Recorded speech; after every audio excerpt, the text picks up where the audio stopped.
Hello everyone, आप सभी का हमारे चैनल पर स्वागत है। देखो बच्चों, कल उत्तराखंड बोर्ड का एग्ज़ाम है। 31 मार्च 2022 आपका बोर्ड एग्ज़ाम है साइंस का। तो कई बच्चे पैनिक कर रहे हैं क्योंकि 2 साल बाद बोर्ड एग्ज़ाम्स हो रहे हैं।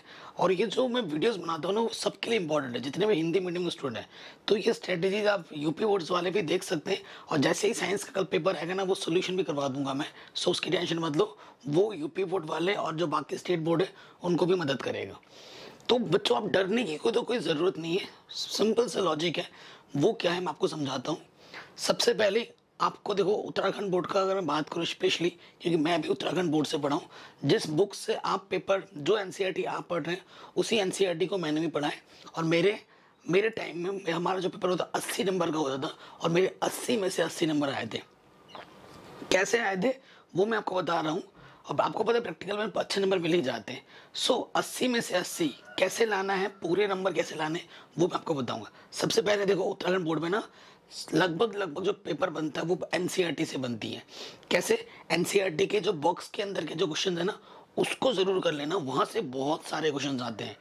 तो एनसीईआरटी के जब एक एक पैराग्राफ पढ़ने के बाद एक एक बॉक्स के अंदर जो क्वेश्चन होते हैं ना, वो बहुत ज़्यादा पूछे जाते हैं। उसके साथ साथ अभ्यास के प्रश्न जितने भी, वो ज़रूर कर लेना।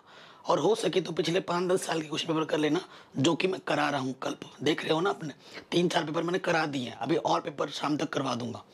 साथ ही साथ चैप्टर वाइज इंपॉर्टेंट क्वेश्चंस मैं करा रहा हूँ, उसको ज़रूर देख लेना। ठीक है, आप यहाँ वहाँ ढूंढते फिरोगे, इससे अच्छा है मैंने वीडियो लिंक डाल रखे डिस्क्रिप्शन में चैप्टर वाइज, उनको ज़रूर कर लेना। प्लीज़।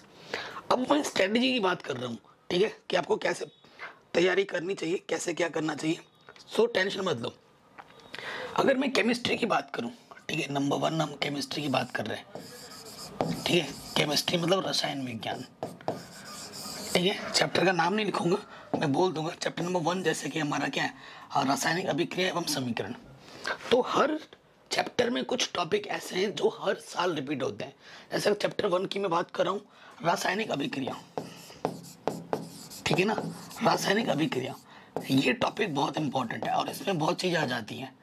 ठीक है, रासायनिक अभिक्रिया किसे कहते हैं, ठीक है, रासायनिक अभिक्रिया को कैसे लिखते हैं, उसके साथ साथ रासायनिक अभिक्रिया के प्रकार, संयोजन अभिक्रिया, वियोजन अभिक्रिया, द्विविस्थापन अभिक्रिया।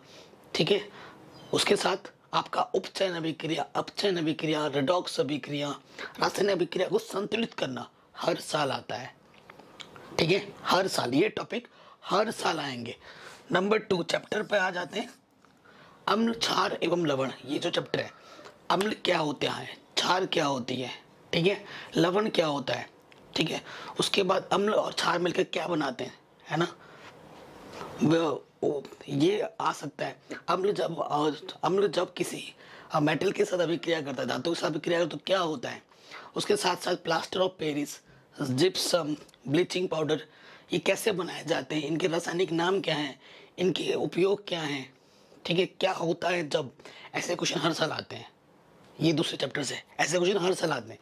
अगर मैं तीसरे चैप्टर की बात करूं, धातु एवं अधातु, तो धातु क्या होती है, अधातु क्या होती है, धातु और अधातु में भौतिक और रासायनिक तौर पे अंतर क्या है। ठीक है, धातु में तन्यता, आघातवर्त जो गुण होते हैं वो आपको आ सकता है लिखने के लिए। उसके बाद सक्रियता श्रेणी धातु, ठीक है, सक्रियता श्रेणी पर आधारित प्रश्न आ सकते हैं। तो ये कुछ टॉपिक्स है इस चैप्टर के जो हर साल आते हैं। मैं टॉपिक बता रहा हूँ और इनको जरूर कर लेना है। चौथे चैप्टर में अगर आते हैं उत्तराखंड बोर्ड में, चौथे चैप्टर में क्या है बेटा, कार्बन एवं उसके यौगिक, है ना। तो कार्बन की चतुसंयोजकता होती है, तो इसमें श्रृंखलन का गुण होता है। ठीक है, वो क्या होती है, कार्बन की चतुसंयोजकता क्या होती है, नामांकन हर साल आएगा। ठीक है, नामांकन आएगा, ये सब चीजें हर साल पर जाती है। तो अपर रूप किसे कहते हैं, सजातीय श्रेणी क्या होती है, हर साल आते हैं ये क्वेश्चंस। ठीक है, कार्बन के अपर रूप क्या होते हैं, हीरा और ग्रेफाइट में क्या क्या अंतर है, ऐसे क्वेश्चंस आते ही आते हैं, मैंने करा रखे हैं। ठीक है, उसके बाद अगर चैप्टर नंबर 5 की बात करें, ठीक है, चैप्टर नंबर 5, मेंडलीव की आवर्त सारणी और आधुनिक आवर्त सारणी क्या होती है, इनमें क्या अंतर है। ठीक है, ये क्वेश्चन बनाओ, अंतर जरूर आ सकता है एग्जाम में, क्या अंतर है। उसके बाद मेंडलीव की आवर्त सारणी में क्या कमियां थी, आधुनिक आवर्त सारणी की क्या खूबी है, ये इसमें आवर्त क्या होता है, समूह क्या होता है, आवर्त और वर्ग में चलने पर, ठीक है। क्या परिवर्तन होता है, मतलब कभी त्रिज्या बढ़ती है घटती है, तो ऐसे क्वेश्चंस आ सकते हैं, हर साल आता है। उसके साथ साथ अष्टक नियम क्या है, न्यूलन का अष्टक नियम क्या है, उसकी क्या सीमाएं हैं, डाबेनेर के ट्रिक क्या हैं, ऐसे क्वेश्चन बहुत ज़्यादा इंपॉर्टेंट है। तो कुल मिलाकर इन सब टॉपिक को क्लियर करो और बॉक्स के अंदर के क्वेश्चन जरूर बना के जाओ, अभ्यास के क्वेश्चन जरूर बना के जाओ, पिछले साल के क्वेश्चन पेपर जरूर करके जाओ, यहाँ से ज़्यादा फंसेंगे क्वेश्चंस। ठीक है, ये तो बात रही रसायन विज्ञान की। ठीक, और इनमें बाकी तो देखो, और क्या याद रखना है, कोई अब परिभाषा पूछ रहा है तो उसको परिभाषा सटीक लिखना है, उसके साथ साथ कोई अभिक्रिया होगी तो उसको भी लिखना है, समीकरण। ठीक है, नहीं लिखोगे नंबर कटेंगे। चित्र बना सकते हो, छोटा मोटा चित्र भी बनाओ। ठीक है, पीएच स्केल बताना भूल गया था, याद आ गया मुझे। पीएच स्केल पे भी क्वेश्चन आता है, दंत छय, दंत वलय, हमारे पेट में, आमाशय में, ऐसे छोटे मोटे जितने भी क्वेश्चन है जरूर करके जाना। ठीक है, अब हम बात करेंगे बायोलॉजी, जीव विज्ञान। ठीक है, जीव विज्ञान किसी को आसान लगता है तो किसी को कठिन। ठीक है, इसमें छठा चैप्टर, सातवां चैप्टर नहीं है, सातवां चैप्टर आपको नहीं पढ़ना है, आठवां है और नौवां है, तो कुल मिला के 3 चैप्टर है। ठीक है, छठा चैप्टर थोड़ा लंबा है। ठीक है, तो पौधों में रुधिर लसिका में क्या अंतर है। ठीक है, मैं कहूँगा छठे चैप्टर में ज़्यादा कुछ नहीं भी पढ़ रहे हो ना, तो कम से कम जो बॉक्स के अंदर के क्वेश्चन है उनको करो। छठे चैप्टर में हर बार उसी से ही आता है क्वेश्चन, उसी से ही क्वेश्चन हर बार आते हैं। ठीक है, सातवां चैप्टर बड़ा आसान था, हटा दिया गया है। आठवां चैप्टर और 9वें चैप्टर आनुवांशिकता, मेंडल वाला क्वेश्चन हर साल आता है। उसके बाद जीव जनन कैसे करते हैं ना, ये हर साल आते हैं क्वेश्चंस। उसके तो मैं तो जीव विज्ञान के लिए यही बोलूँगा आपको कि बस एनसीईआरटी पढ़ लो, आपके सारे क्वेश्चन एनसीईआरटी से ही फंस जाएंगे, ये मेरा मानना है। ठीक है, और छोटे मोटे एमसीक्यूज की अगर टेंशन ले रहे हो तो चैप्टर वाइज मैंने करा रखे हैं, उसमें आपको ढेर सारे हर चैप्टर के एमसीक्यूज मिल जाएंगे, 20-30 क्वेश्चन हर चैप्टर के एमसीक्यूज करा रखे हैं, तो उसकी टेंशन तो बिल्कुल भी मत लो। अब मैं बात करूँगा किसकी, 2 चीज़ है आपके पास, एक तो है बेटा पर्यावरण विज्ञान, 5 नंबर का आएगा, 5 या 6 नंबर का। पर्यावरण विज्ञान में आपका आता है 14 चैप्टर, 15वां चैप्टर और 16वां चैप्टर। ये इतने आसान चैप्टर हैं, इसको एक एक बार पढ़ोगे तुरंत के तुरंत याद हो जाएगा। ये चैप्टर आप खुद पढ़ के मुझे पढ़ा सकते हो, इतने आसान है। जैव निम्नीकरण पदार्थ क्या है, अच्छा ईंधन क्या होता है, सौर ऊर्जा क्या है, नवीकरणीय और अनवीकरणीय ऊर्जा क्या है, ऐसे क्वेश्चन आते हैं। ठीक है, आप पर्यावरण को कैसे सुरक्षित रख सकते हैं, जल संरक्षण क्या है, ठीक है, आप कंपोस्ट खाद कैसे बना सकते हो, यही सब क्वेश्चन आते हैं इसमें से। तो एक एक बार पढ़ोगे आराम से याद करके आप लिख सकते हो। यहाँ आपके पास 10वां चैप्टर 11वां चैप्टर नहीं है इस साल, 12वां और 13वां चैप्टर। ठीक है, सो 10वें चैप्टर में अगर बात करूँ, प्रकाश का परावर्तन या फिर अपवर्तन एक पक्का आएगा दोनों में से, और दोनों के नियम भी आपको पता होने चाहिए।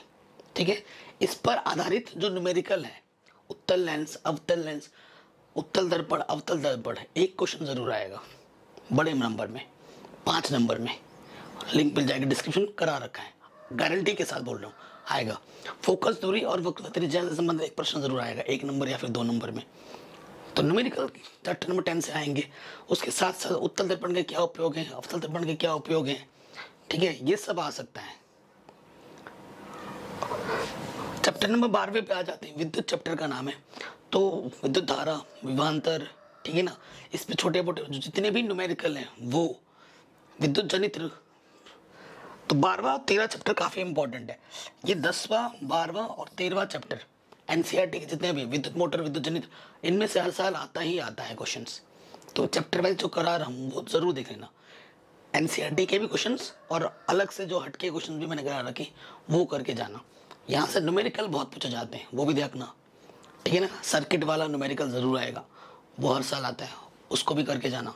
मैंने अलग से वीडियो बना रखा है, कम्युनिटी पोस्ट पे भी शेयर कर रखा है। तो इन चीज़ों को ध्यान रखो।